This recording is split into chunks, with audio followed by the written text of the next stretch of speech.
सुबह होने वाली थी। जी हाँ, जहाँ पर पवित्रा ठाकुर का शिकार बन चुकी थी वहां पर सुबह होने वाली थी, अंधेरा हटने वाला था। ठाकुर अपनी चाहत पूरी कर वहां से जा चुका था। पवित्रा वही बैठी रो रही थी, अपनी किस्मत अपने हालात को दोष दे रही थी, अपना घर परिवार गांव गांव के लोगों को याद करके वह रो रही थी। देर तक वह अपना गम आंसू के जरिए बहाती रही, बड़ी मुश्किल से खुद को संभालते हुए अपना दुपट्टा हो और वह हवेली से बाहर निकली, घबराती हुई, मुरझाई हुई जिंदा लाश की तरह वो चल रही थी। उसके आंसू रुकने का नाम न ले रहे थे। गेट पर खड़े आदमी उसकी ओर बहुत ही गंदी नजर से देख रहे थे। अपने आप को छुपाते हुए वो वहां से निकलती है। चलते चलते उसके पैर में कांटा चुभ गया, जिसके कारण पैर खून से लथपथ हो गया, लेकिन वो सिर्फ चल रही थी। तभी सामने से सीताराम उसे दिखाई दिए। अपने पिता को देखकर उसका दर्द बाहर आने लगा। कोई अपना जो ममता दे सके, यह सोचकर वो अपने पिता के गले से लगकर जोर जोर से लेने लगती है और सीताराम को रोते हुए बताने लगती है, बापू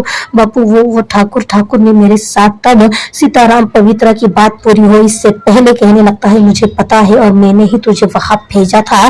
पवित्रा आश्चर्य अपने पिता से 2 कदम दूर हो जाती है। जी हाँ, पवित्रा को बहुत बड़ा झटका लगता है और वो अपने पिता से 2 कदम दूर होते हुए काफी आश्चर्य से कहती है, बापू।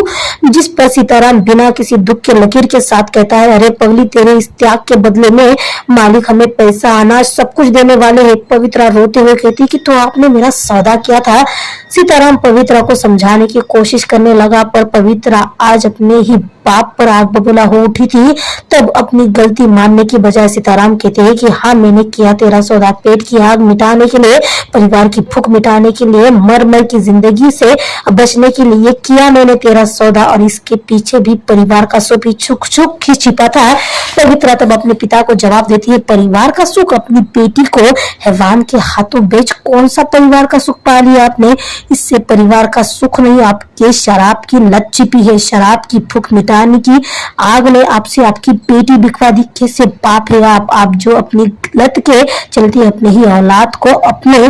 पवित्रा गुस्से में बहुत कुछ कह रही थी, पर पवित्रा ने कुछ ऐसा कहा जिसके पास सीताराम का हाथ उठ गया। सीताराम पवित्रा को जोर का चाटा रसीदते हुए कहता है कि सुन, इस बात की भनक तक गांव में नहीं जानी चाहिए। ये बात ना तो तेरी माँ को और ना ही गांव में किसी को पता चलनी चाहिए।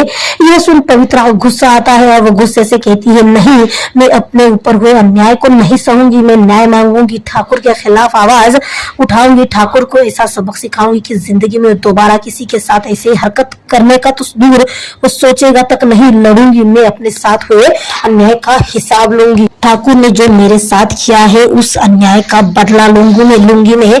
इस तरह से पवित्रा अपने पिता से बात करने लगती है।